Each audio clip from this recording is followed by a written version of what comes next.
Describing your favorite food. Hello, everyone. Today, we're going to talk about something that makes everyone happy, food. Specifically, we'll learn how to describe our favorite foods in English.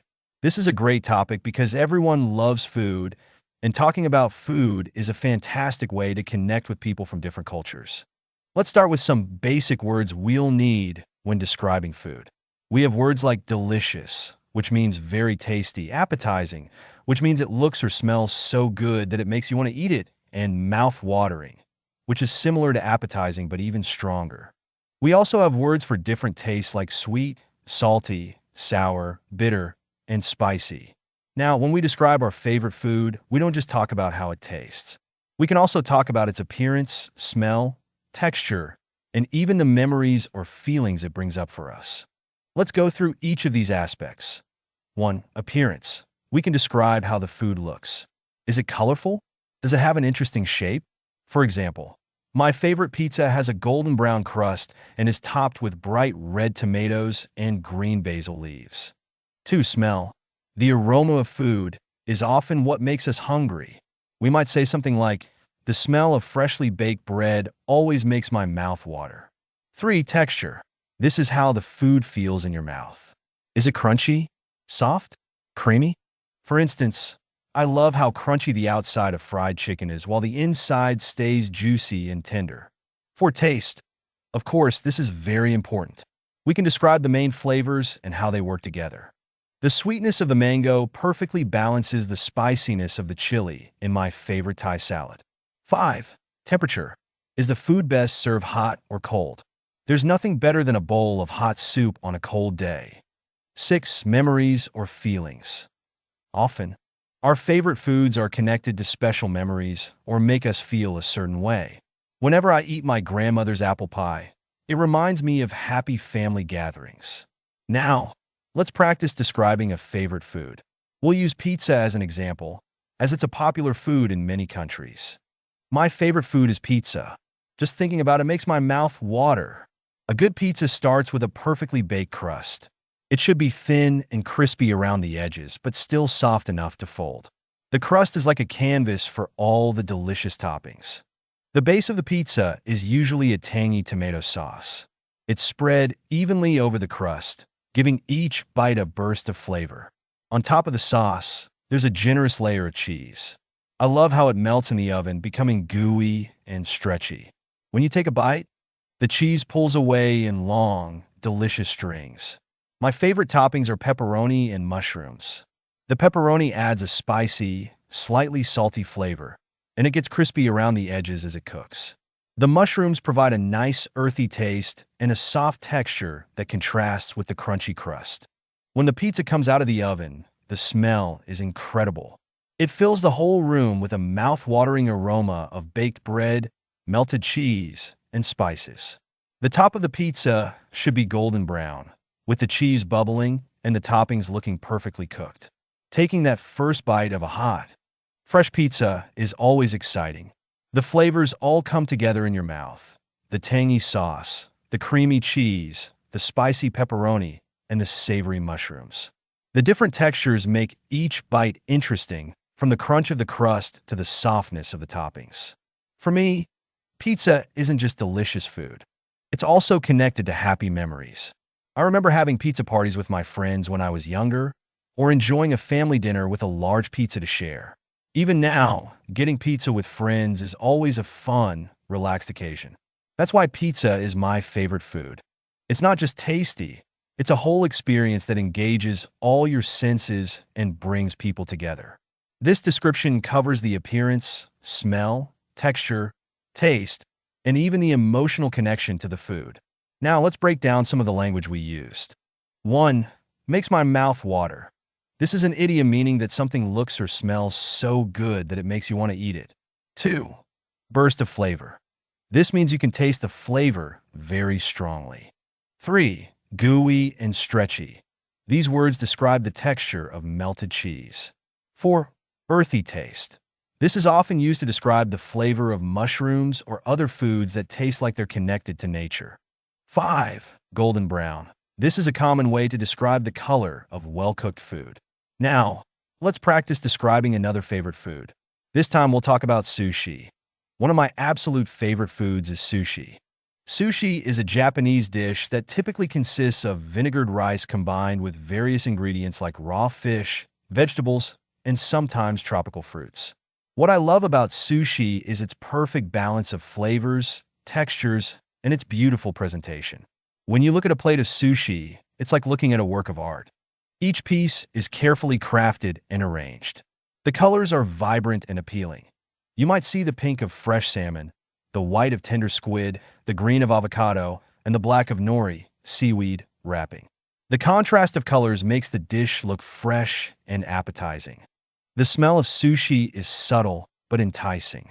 There's the slight vinegar aroma from the rice, mixed with the fresh scent of seafood and the distinctive smell of wasabi, a spicy green paste often served with sushi. If you're at a sushi restaurant, you might also smell the sweet and salty aroma of soy sauce. When you pick up a piece of sushi, you can feel that it's made with care.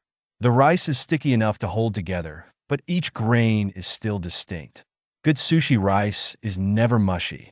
If you're eating nigiri, a type of sushi with a piece of fish on top of rice, you'll notice that the fish drapes over the rice perfectly. Taking a bite of sushi is an explosion of flavors and textures. The rice is usually at room temperature or slightly warm, while the fish is cool. This temperature contrast is part of what makes sushi so enjoyable. The rice has a subtle sweetness and tanginess from the vinegar, which complements the fresh taste of the fish. The texture of sushi is one of its best features. The rice is soft and slightly chewy, the nori is crisp, and the fish is smooth and tender. If there's avocado, it adds a creamy texture. Some rolls might include cucumber or carrots for a refreshing crunch. All these textures come together in one bite, making eating sushi a truly interesting experience. One of my favorite types of sushi is salmon nigiri. The salmon is so smooth and buttery, it almost melts in your mouth. The rich flavor of the salmon is balanced perfectly by the slightly tangy rice. I also love spicy tuna rolls. The spiciness adds an extra kick that makes my taste buds tingle. Eating sushi isn't just about the food itself, it's also about the experience. I love the ritual of mixing a little wasabi into some soy sauce, then carefully dipping the sushi. It's important not to dip the rice side into the soy sauce, as it can make the rice fall apart. Instead, you gently dip the fish or vegetable side. Between different types of sushi, it's common to eat a slice of pickled ginger. This helps cleanse your palate, so you can fully appreciate the flavor of each different type of sushi. The ginger has a sharp, refreshing taste that contrasts nicely with the other flavors. For me, eating sushi is also connected to good memories. I remember the first time I tried sushi, I was a bit nervous about eating raw fish. But after that first bite, I was hooked. Now, going out for sushi with friends is one of my favorite things to do. It's fun to share different rolls and try new types of sushi together. Sushi is also a healthy choice, which is another reason why I love it. The fish is high in protein and healthy omega-3 fatty acids.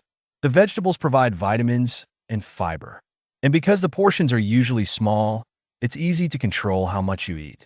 In conclusion, sushi is one of my favorite foods because it's a complete sensory experience. It looks beautiful, smells fresh, and has amazing flavors and textures. Plus, it's healthy and connected to good memories. Whether I'm treating myself to a nice sushi dinner or grabbing a quick sushi roll for lunch, it always makes me happy. Now, let's practice describing one more favorite food. This time, we'll talk about chocolate cake. Chocolate cake is definitely one of my all-time favorite foods. Just thinking about it makes me smile. There's something magical about a perfectly baked chocolate cake that can brighten even the gloomiest day. When you first see a chocolate cake, it's hard not to be impressed. A good chocolate cake has a deep, rich brown color that almost seems to glow. The frosting might be smooth and glossy, or it could be fluffy and swirled into beautiful patterns. Sometimes, the cake is decorated with chocolate shavings, fresh berries, or a dusting of powdered sugar. No matter how it's presented, a chocolate cake always looks inviting and indulgent. The smell of chocolate cake is absolutely heavenly. When it's baking, the aroma fills the whole house with a warm, sweet scent that's impossible to resist. It's a comforting smell that reminds many people of happy times in childhood. Even after the cake is baked, that delicious chocolate aroma lingers, making your mouth water in anticipation. When you cut into a chocolate cake, you can see the moist, tender crumb. A good chocolate cake isn't dry or crumbly. Instead, it's soft and almost fudgy. The frosting between the layers adds an extra element of decadence. Some cakes might have a filling as well, like raspberry jam or chocolate ganache, which adds another layer of flavor and texture. Taking that first bite of chocolate cake is pure bliss. The cake should be soft and moist, almost melting in your mouth. The chocolate flavor is rich and complex. It's sweet, but with a slight bitterness that gives it depth. If the cake has frosting, it adds a creamy sweetness that complements the cake perfectly. The texture of chocolate cake is one of its best features. The cake itself is soft and tender, while the frosting is smooth and creamy. If there are any add-ins like chocolate chips or nuts, they provide a nice contrast in texture. Some chocolate cakes have a slightly crisp outer layer from caramelization in the oven, which adds another interesting textural element. One of my favorite types of chocolate cake is a dark chocolate layer cake with chocolate ganache frosting. The cake is made with high-quality dark chocolate, which gives it an intense, slightly bitter flavor that's not too sweet. The ganache frosting is smooth and rich, made from chocolate and cream. Sometimes, there might be a layer of raspberry jam between the cake layers, which adds a fruity tartness that cuts through the richness of the chocolate. Eating chocolate cake isn't just about satisfying a sweet tooth. It's often connected to celebrations and happy times. Birthday parties, weddings, graduations. Chocolate cake is often part of these joyful occasions. Even on an ordinary day, having a slice of chocolate cake can feel like a special treat.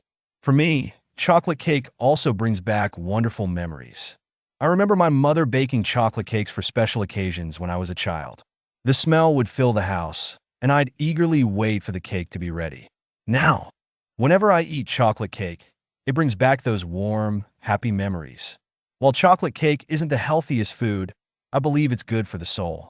It's a comfort food that can lift your spirits and bring joy. Of course, like all sweet treats, it's best enjoyed in moderation. But when you do have it, it's important to really savor and enjoy every bite. In conclusion, chocolate cake is one of my favorite foods because it's a total sensory experience. It looks beautiful and inviting, smells amazing, and tastes absolutely delicious. The rich chocolate flavor and moist texture make every bite a pleasure.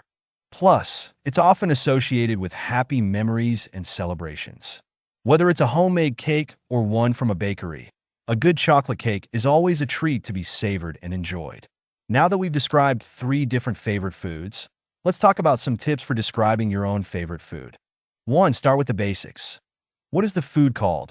What type of cuisine is it from? 2. Describe its appearance. What color is it?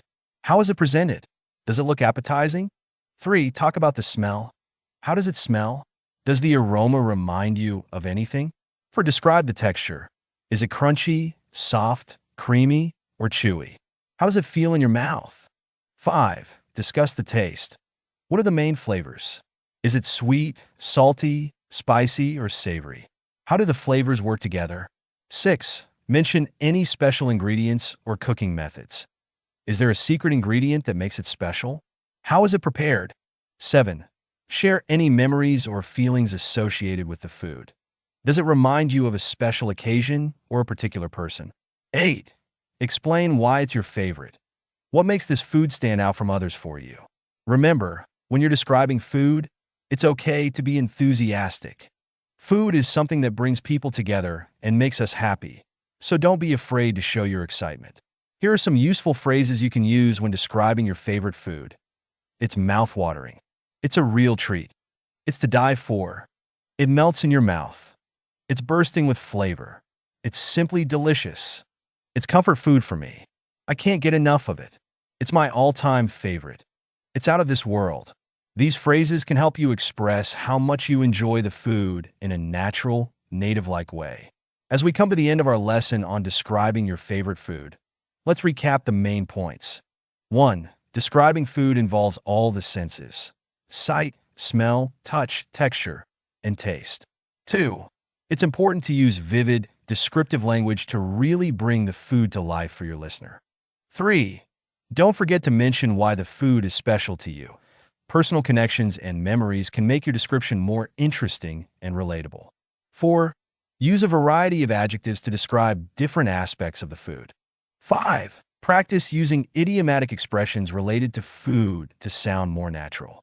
Remember, talking about food is a great way to connect with people from different cultures. Food is something everyone enjoys, and sharing your favorite foods can be a wonderful way to share a bit of your culture or personal experiences with others. Thank you for joining us on English Listening Time for this lesson on describing your favorite food. I hope you've learned some useful vocabulary and phrases that you can use in your own English conversations. Remember, the best way to improve your English is to practice regularly. Why not try describing your own favorite food to a friend or family member? Or you could write a description and share it with us in the comments. Keep practicing and don't be afraid to make mistakes. That's how we learn and improve. Good luck with your English studies.